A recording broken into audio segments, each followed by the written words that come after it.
রাজধানীর কল্যাণপুর থেকে ঈদে বাস যাত্রার খবর জানাতে যুক্ত হচ্ছেন সরাসরি সহকর্মী সাব্বির রোজ। রোজ নিশ্চয় শুনতে পাচ্ছেন ঈদ যাত্রার একদম তুঙ্গে যেই অবস্থা সেটি বলা যায়। সেই ক্ষেত্রে আমরা সারাদিনই যেসব অভিযোগ শুনেছি, আমাদের প্রতিবেদনেও সেটি দেখেছি যে বাড়তি ভাড়া নেওয়ার অভিযোগ, বাস সময় মতো ছেড়ে যাচ্ছে না। এই সময়ে এসে সেগুলো সেরকম কোনো অভিযোগ পাচ্ছেন কিনা, সব মিলিয়ে কি দেখতে পাচ্ছেন? রঞ্জন, আপনি যেটি বললেন, আমি আছি রাজধানীর কল্যাণপুর বাস টার্মিনালে।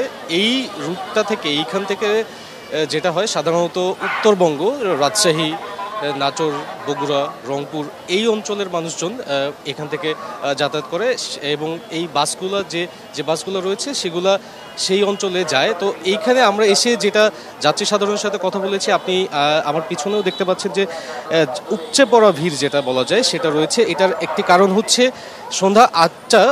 সন্ধ্যার পরপরই 8টা 9টা সেই বাসগুলো এখন আসছে। তার মানে 3 থেকে 3.5 ঘন্টা এবং 4 ঘন্টা দেরি করে বাসগুলো আসছে।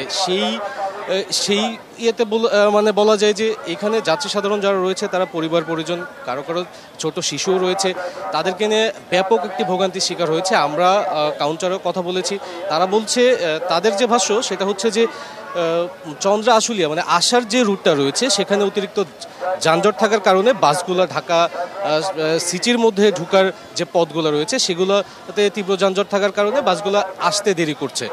তো যাত্রী সাধারণের এই দেরিতে বাস ছাড়া নিয়ে এবং ভোগান্তি নিয়ে ব্যাপক অভিযোগ রয়েছে এবং কেউ এখানে এসেছেন, আমরা দেখেছি টিকিট ছাড়া। কেউ বলছেন যে কিছু বাস রয়েছে যেগুলো অনলাইনে টিকিট সেল করেছে, কিন্তু তাদের সময় বা নীতি নির্ধারণী পর্যায়টা সেভাবে এখন পর্যন্ত তৈরি করা হয়নি। তার মানে খুবই ভোগান্তির শিকার হচ্ছে তারা।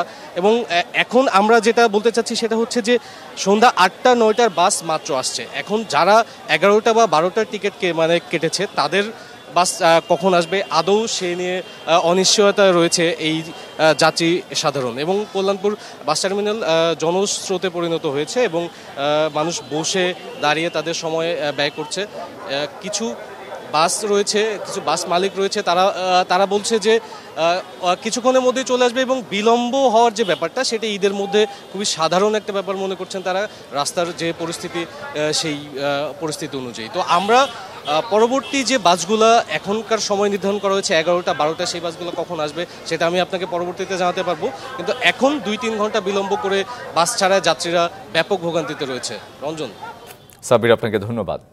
নগদের কাছে সব গ্রাহকই প্রিয়, তাই তো সারা দেশে ক্যাশ আউট চার্জ সবচেয়ে কম।